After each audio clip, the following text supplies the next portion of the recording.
بسم اللہ الرحمن الرحیم۔ قابل احترام دینی بھائی اور عزیزو،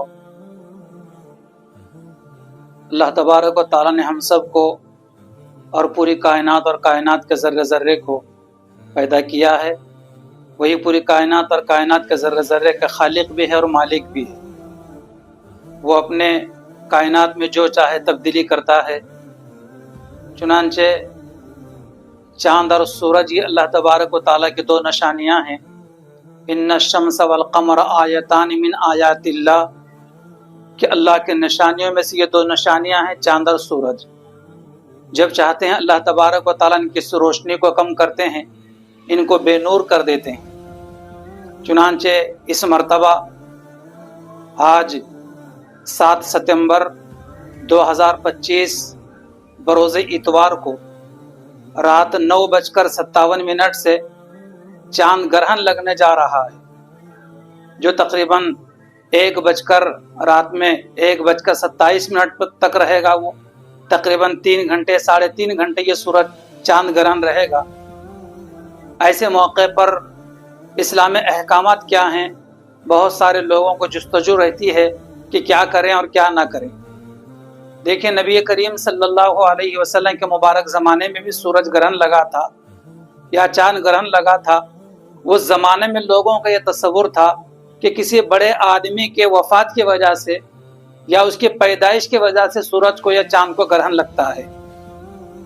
جب نبی کریم صلی اللہ علیہ وسلم کے بیٹے حضرت ابراہیم کا انتقال ہو گیا تو اسی دن سورج کو گرہن لگ گیا تھا۔ حضرات صحابہ اور اس زمانے کے سارے لوگوں نے یہ سوچ لیا تھا کہ یہ حضور کے بیٹے کی وجہ سے سورج بھی غم میں آ گیا ہے اور اسے گرہن لگ گیا ہے۔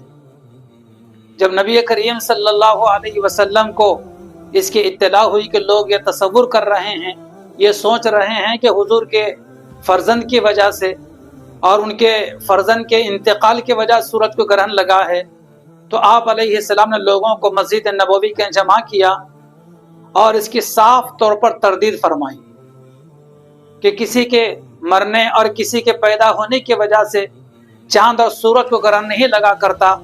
لا یخسفان لموت احد ولا لحیاتہ، کہ کسی کے مرنے اور کسی کے پیدا ہونے کی وجہ سے چاند اور سورج کو گرہن نہیں لگا کرتا، بلکہ اللہ تبارک و تعالیٰ کے نشانیوں میں سے دو نشانیاں ہیں۔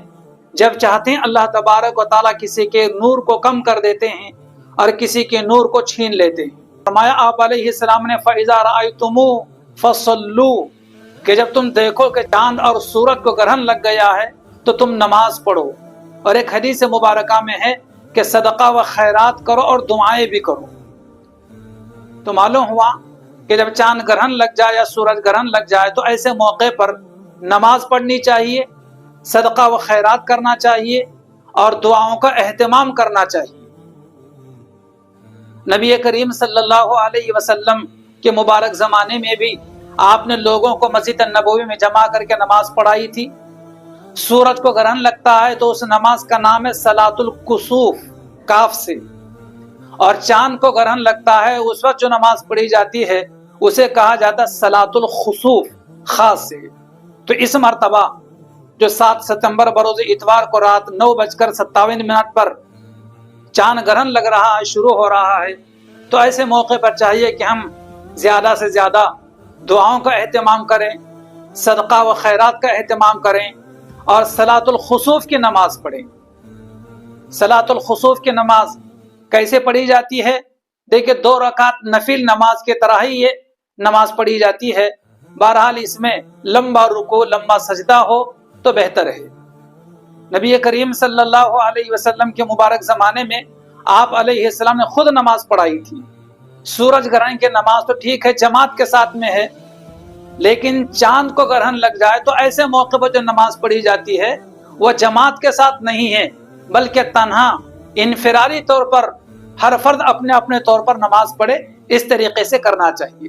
بہرحال جتنا پیریڈ ہوتا ہے وہ چاند گرہن کا یا سورج گرہن کا، اتنے مکمل پیریڈ میں ہم اللہ تعالیٰ کی طرف متوجہ ہو کر بیٹھیں اور اللہ تعالیٰ کی طرف رجوع کریں اور اس طریقے سے اپنے اوقات کو گزارنا چاہیے۔ اللہ تعالیٰ سے دعا ہے کہ اللہ تعالیٰ ہمارے لیے خیر کا معاملہ فرمائے اور ہر قسم کے شر اور فتنے سے اللہ پاک ہم سب کی پوری امت مسلمہ کی حفاظت فرمائے. آمین. وآخر دعوانا ان الحمد للہ رب العالمین.